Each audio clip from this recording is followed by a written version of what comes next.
Hello guys, ज्ञान सागर learning platform में आपका फिर से तहे दिल से स्वागत है।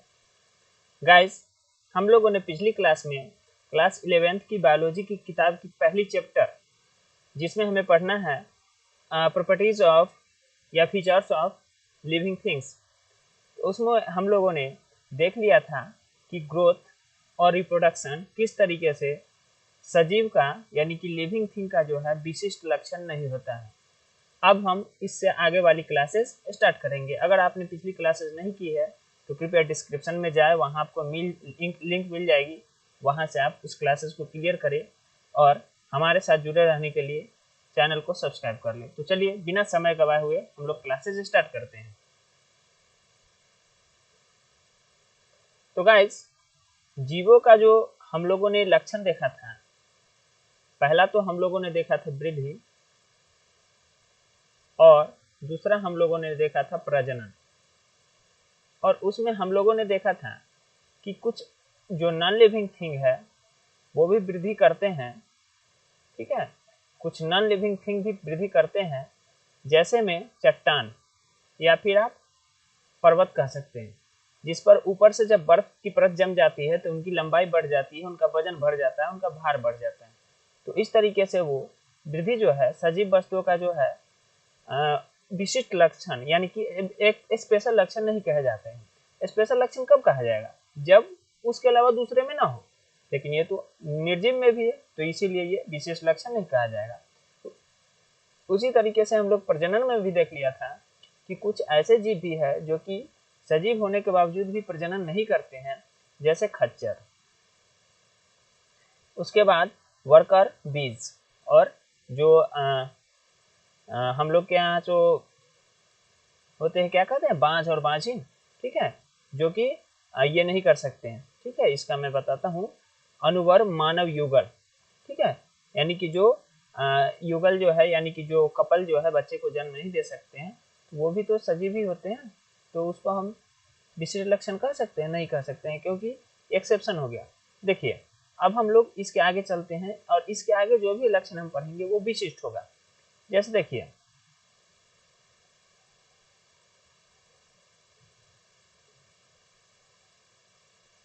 जीवों का दूसरा लक्षण उपापचयन है। अब देखिए, उपापचयन देखने में थोड़ा सा अटपटा शब्द लग रहा है, लेकिन इसमें ज़्यादा कुछ फर्क नहीं है। हमारे शरीर में जो केमिकल रिएक्शंस होते रहते हैं उसी को हम उपापचयन कहते हैं नॉर्मली, ठीक है। सभी जीव रसायनों से बने होते हैं। दुनिया में जितने भी जीव है, जितने भी लिविंग थिंग्स है, वो सब कुछ ना कुछ केमिकल से बने होते हैं, ठीक है।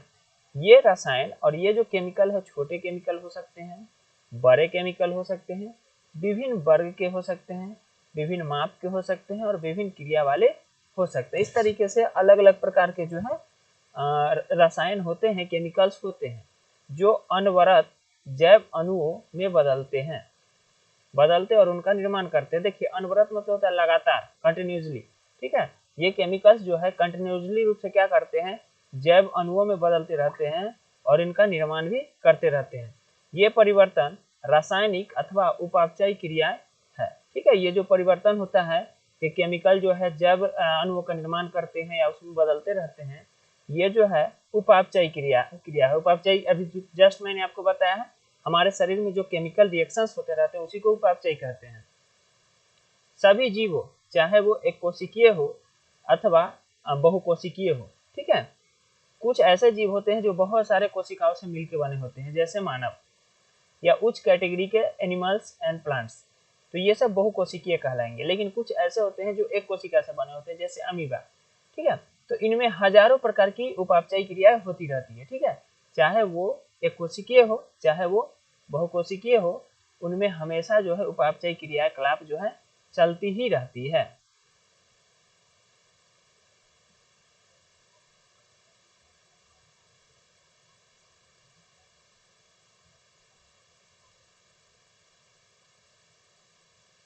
सभी पौधों, प्राणियों, कवकों, फंजाई जिसे कहते हैं, तथा सूक्ष्म जीवों में उपापचयी क्रिया होती रहती है। देखिए, उपापचयी क्रिया जो है, चाहे कोई भी एनिमल हो, कोई भी लिविंग थिंग हो, चाहे वो एनिमल्स हो, प्लांट्स हो, फंगी हो, माइक्रोब्स हो, कोई भी हो, उनमें हमेशा जो है उपापचय क्रिया होती रहती है।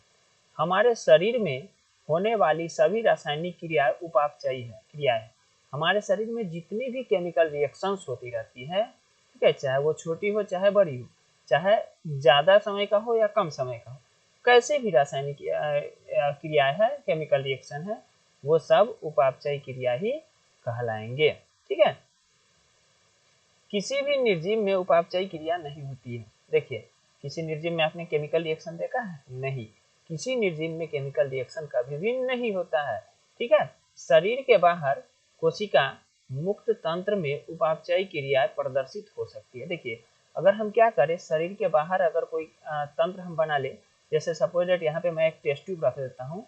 ठीक है, यहाँ पे मैंने एक टेस्ट ट्यूब ले लिया और इसी टेस्ट ट्यूब पे मैंने क्या किया, किसी सेल्स को रख दिया और उस पर केमिकल रिएक्शंस करवाए, तो उसमें ऐसा नहीं है कि केमिकल रिएक्शन नहीं होगा, केमिकल रिएक्शन होगा। ठीक है, जीव के शरीर के बाहर परखनली में की गई उपापचय क्रिया न तो जैव है और न ही निर्जीव। अगर हम क्या करें, किसी कोई केमिकल रिएक्शन अगर हम शरीर से बाहर करवाए, तो वह न तो लिविंग में काउंट किया जाएगा, न ही नॉन लिविंग में, यानी कि न तो जैव में गिना जाएगा और न ही निर्जीव में गिना जाएगा। जैसे आपने देखा होगा कि ये जो होते हैं, क्या कहते हैं, मैं हिंदी में बता देता हूँ, सुनने में थोड़ा अटपटा लगता है। जैसे हिजड़ा सुने आपने, ये ना तो प्योर मेल होते हैं और ना ही प्योर फीमेल होते हैं, देखा होगा आपने। उसी तरीके से ये जो होते हैं शरीर, जीव के शरीर के बाहर जो रिएक्शंस होते हैं, उपापचय क्रिया होती है, वो न तो जैविक होती है न ही निर्जीव होती है। ठीक है, अतः उपापचय क्रिया निरापवाद जीवों के विशिष्ट गुण के रूप में परिभाषित है। ठीक है, इसीलिए हम क्या कह सकते हैं कि बिना कोई अपवाद के, क्योंकि इसमें कोई अपवाद नहीं है, क्योंकि किसी निर्जीव में होता ही नहीं है, बिना किसी अपवाद के हम ये कह सकते हैं कि ये जो है उपापचय क्रियाएं जो है वो सजीवों की एक विशिष्ट गुण होती है। जैसे मैंने आपको बताया था कि प्रजनन और वृद्धि सजीवों के विशिष्ट गुण नहीं होते हैं। क्यों नहीं होते हैं? क्योंकि वो दूसरे में पाए जाते हैं, उसमें कुछ अपवाद है, लेकिन इसमें कुछ अपवाद ही नहीं है, इसीलिए एक विशिष्ट रूप के रूप में गिना जाएगा।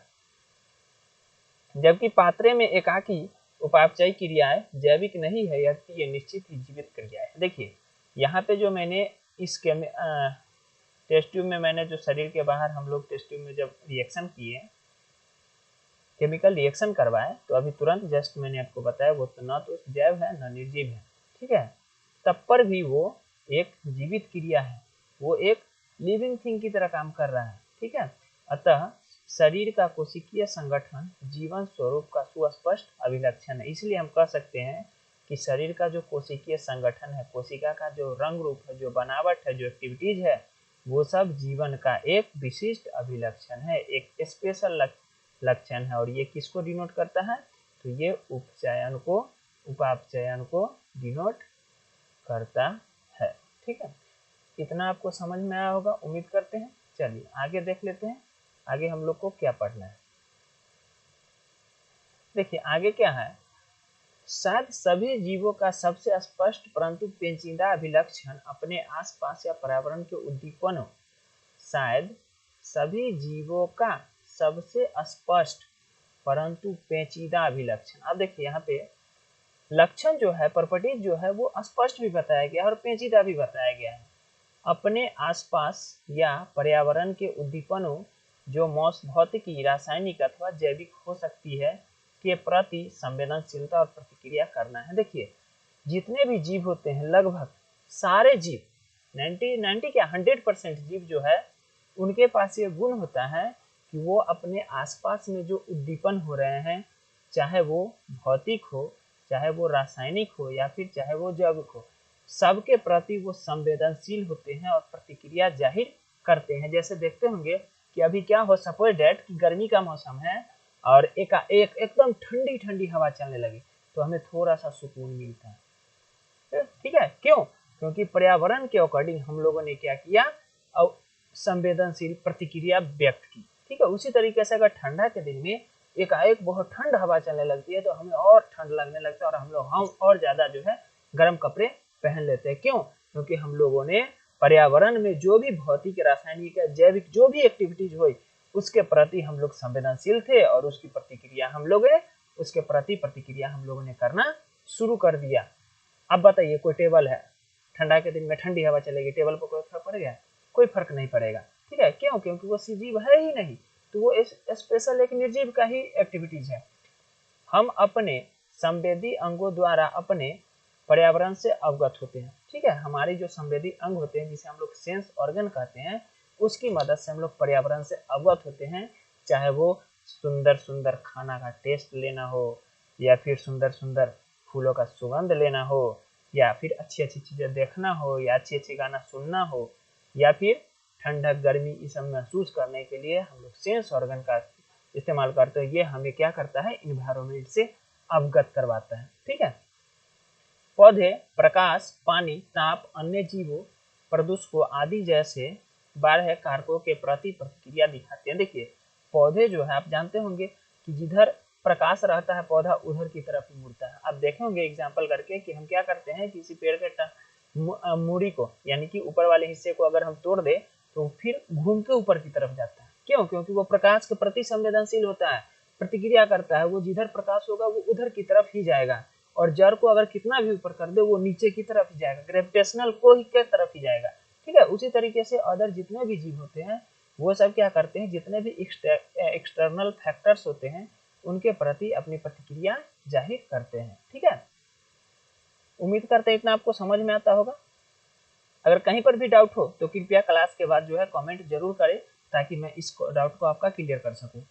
प्रोकैरियोट से लेकर जटिलतम यूकैरियोट तक सभी जीव पर्यावरण संकेतों के प्रति संवेदना और प्रतिक्रिया दिखा सकते हैं। देखिए, चाहे वो प्रोकैरियोट हो या फिर यूकैरियोट हो, जिस तरीके से हम लोगों ने देखा था एक कोशिकीय और बहुकोशिकीय, उसी तरीके से जितने भी प्रोकैरियोट और यूकैरियोट जीव होते हैं वो सब पर्यावरण के संकेतों के प्रति संवेदना व्यक्त करते हैं और प्रतिक्रिया दिखाते हैं। चाहे वो छोटा सा एक खटमल हो या एक बड़ा सा हाथी हो, सब पर्यावरण के प्रति प्रतिक्रिया और संवेदना जाहिर करते हैं।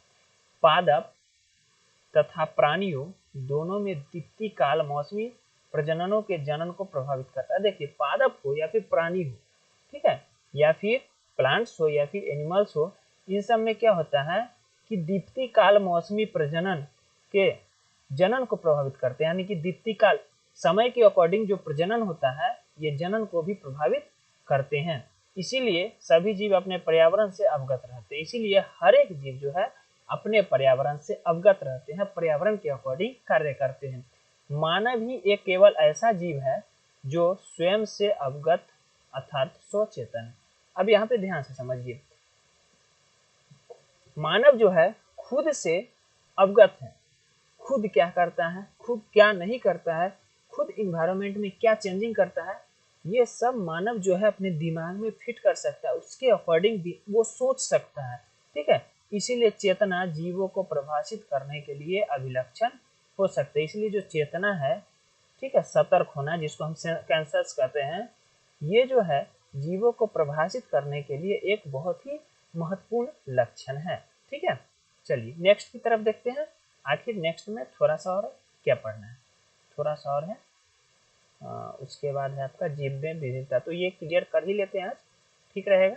ठीक है, ज़्यादा नहीं है। जब हम मानव के विषय में चर्चा करते हैं तब जीवों को परिभाषित करना और भी कठिन हो जाता है। देखिए, अगर हम मानव के विषय में अगर हम चर्चा करें ना तो जीवों को आइडेंटिफाई करना थोड़ा सा मुश्किल हो जाता है। क्यों मुश्किल हो जाता है? देखिए, एग्जाम्पल के मान लीजिए कि रोगी को अस्पताल में अचेत अवस्था में लेटे हुए रखते हैं, जिससे हृदय और फुफ्फुस को चालू रखने के लिए मशीन लगा। देखते होंगे कोमा में जो लोग रहते हैं उनकी हार्ट को और फुफ्फुस को, यानी कि फुफ्फुस को चालू करने के लिए हम लोग मशीनों का इस्तेमाल करते हैं ताकि वो मशीन की मदद से चल सके। रोगी का मस्तिष्क मृत समान होता है। ठीक है, कोमा में जो लोग गए होते हैं उनका जो मस्तिष्क रहता है, दिमाग एक मरे हुए जीव के समान होता है। रोगी में सचेतना नहीं होती, उनके पास कॉमन सेंस नहीं होता है, वो अपने एनवायरनमेंट के प्रति कुछ एक्टिविटीज नहीं कर सकते हैं। ऐसे रोगी जो कभी अपने सामान्य जीवन में वापस नहीं आ पाते, तो क्या हम इसे जीव या निर्जीव कहेंगे? अगर मान लेते हैं कि कोई कोमा पेशेंट है, वो कभी वापस ही नहीं आता है, तो वो सजीव कहेंगे कि निर्जीव कहेंगे? बड़ा लफड़ा वाला बात है, ठीक है। तो इसीलिए इंसान के टर्म में जब हम विशेषता बताते हैं सजीवों का, तो थोड़ा सा परेशानी आ जाती है, ठीक है, थोड़ा सा जटिल बन जाता है ये काम। उच्च स्तरीय अध्ययन में जीव विज्ञान पृथ्वी पर जैव विकास की कथा है, और आपको पता लगा कि सभी जीव घटना इसमें अंतर्निहित प्रतिक्रिया के कारण होती है।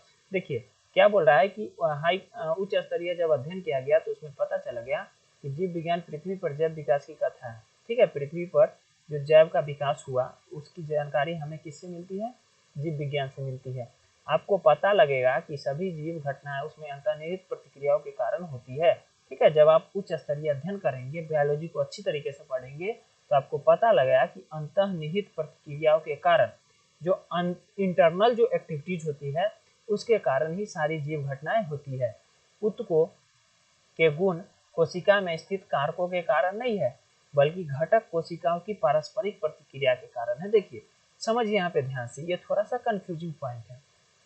उत्तक जो होते हैं, ठीक है, उत्तक जो होते हैं, उत्तक के जो गुण होते हैं, प्रॉपर्टीज ऑफ टिश्यू जो होते हैं, वो कोशिका में स्थित कारकों के कारण नहीं होते। अगर आप सोच रहे हैं कि कोशिका में जो फैक्टर्स है, जो कारक है, उसी के कारण उत्तक के गुण है, तो नहीं, ये आपका गलत सोच है। क्यों? क्योंकि घटक कोशिकाओं की पारस्परिक प्रतिक्रिया के कारण है। क्योंकि ये जो घटक जो बनते हैं, उत्तकों के जो घटक बनते हैं, वो कोशिका के पारस्परिक प्रतिक्रिया, जब कोशिका आपस में एक दूसरे से प्रतिक्रिया करते हैं, एक्टिविटीज करते हैं, उसी के कारण कोशिका घटक का निर्माण होता है, ठीक है। तो इसीलिए अगर उत्तकों के बारे में आप सोचते हैं कि उत्तक का गुण कोशिका में स्थित कारक के कारण होता है, तो ये सरासर आपका कंफ्यूजन है, ठीक है, गलतफहमी है। इसी प्रकार कोशिकीय अंगकों के लक्षण अंगकों में स्थित आणविक घटकों के कारण नहीं। उसी तरीके से अगर आप सोचते हैं कि कोशिकीय अंगक के जो लक्षण होते हैं, ठीक है, कोशिकीय अंगक के जो लक्षण होते हैं वो अंगक में स्थित आणविक घटक के कारण होते हैं, तो ये भी आपका गलत सोच है। क्यों? क्योंकि अंगकों में स्थित आणविक घटकों के आपस में प्रतिक्रिया के कारण होता है। क्योंकि कोशिकीय अंगकों के जो लक्षण होते हैं वो अंगक में जो स्थित होते हैं आणविक घटक, उनके आपस में क्रियाकलाप के कारण होती है, ठीक है। फिर से दोहरा देता हूँ, अगर आप सोच रहे हैं कि कोशिकीय अंगक के लक्षण अंगक में स्थित जो आणविक घटक है उसके कारण हो रहा है, तो नहीं, ये आपका सरासर कंफ्यूजन है। बल्कि क्या होता है कि अंगक में जो आणविक घटक स्थित होते हैं, वो घटक आपस में जब एक्टिविटीज करते हैं, तब वही कोशिकीय अंगक के लक्षण होते हैं, ठीक है, लक्षण निर्धारित करते हैं। उच्च स्तरीय संगठन उद्गामी गुणधर्म इन प्रतिक्रियाओं के परिणाम स्वरूप होते हैं। देखिए उच्च स्तर का जितना भी गुणधर्म आता है वो सब इसी एक्टिविटीज के कारण आते हैं। सभी स्तरों पर संगठनात्मक जटिलता की पदानुक्रम में यह अद्भुत घटना यथार्थ है। अतः हम कह सकते हैं कि जीव स्व प्रतिकृति विकासशील तथा स्वनियमनकारी पारस्परिक क्रियाकलाप तंत्र है, जो बाह्य उद्दीपन के प्रति अनुक्रिया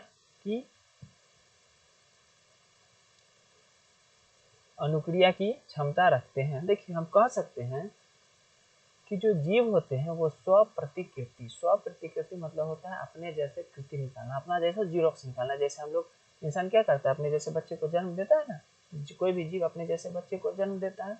तो जीव जो है स्व प्रतिकृति होते हैं, विकासशील होते हैं, वो हमेशा विकास करते हैं, तथा स्वनियमनकारी होते हैं, ठीक है, अपने से खुद को अपने आप को मेंटेन कर सकते हैं। और ये पारस्परिक क्रियाशील तंत्र है जो बाह्य उद्दीपन के प्रति अनुक्रिया की क्षमता रखते हैं। सजीव जो है बाहर में जो एक्टिविटीज हो रही है, बाहर में जो इन्वायरमेंट चेंज हो रहा है उसके प्रति अपने आप को चेंज रखने की या उसके अकॉर्डिंग ढलने की क्षमता रखता है। अब जैसे सपोज मान लीजिए कि हम अगर किसी गर्म जगह से ठंडे जगह पर जाते हैं तो तुरंत हम वहाँ के हिसाब से ढल जाते हैं, वहाँ के हिसाब से कपड़ा पहन लेते हैं, वहाँ के हिसाब से खाना खाने लगते हैं, वहाँ के हिसाब से रहने लगते हैं। क्या टेबल कुछ चेंजिंग करेगा? अपने साथ जो पेन ले जाएंगे वो कोई चेंजिंग करेगा? नहीं करेगा। क्यों? क्योंकि वो सजीव है ही नहीं। सिर्फ जो सजीव होते हैं वही तो पर्यावरण के प्रति अनुक्रिया करते हैं, ठीक है। जीव विज्ञान पृथ्वी पर जीवन की कहानी है। अभी जस्ट मैंने आपको बताया वर्तमान, भूत और भविष्य के सभी जीव एक दूसरे से सर्वनिष्ठ अनुवांशिक पदार्थ की साझेदारी द्वारा समृद्ध है, परंतु यह पदार्थ समय विविध अंशों में होते हैं। देखिए क्या बोल रहा है कि वर्तमान में, भूत में और भविष्य में जो भी जीव पृथ्वी पर आए हैं वो सभी एक दूसरे से न किसी तरीके से कनेक्टेड है, लेकिन अंतर क्या है कि सब में जो पदार्थ जो कनेक्टिंग पॉइंट जो है, ठीक है, सब में थोड़ा थोड़ा मात्रा में, ऐसा नहीं अगर ज़्यादा रहा तो सब एक ही जैसा रहता है, ज़्यादा नहीं है, बस थोड़ा थोड़ा ही अंश है, ठीक है।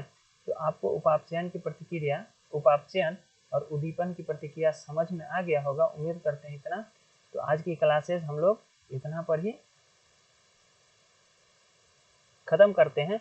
अगर आपको चैनल क्लासेस अच्छी लगी हो तो लाइक करें, दोस्तों के साथ शेयर करें और चैनल को सब्सक्राइब करें ताकि आप हमारे साथ कनेक्टेड रहे और अच्छी तरीके से आप 12th 11th 12th और फिर नीट की तैयारी कर सकें।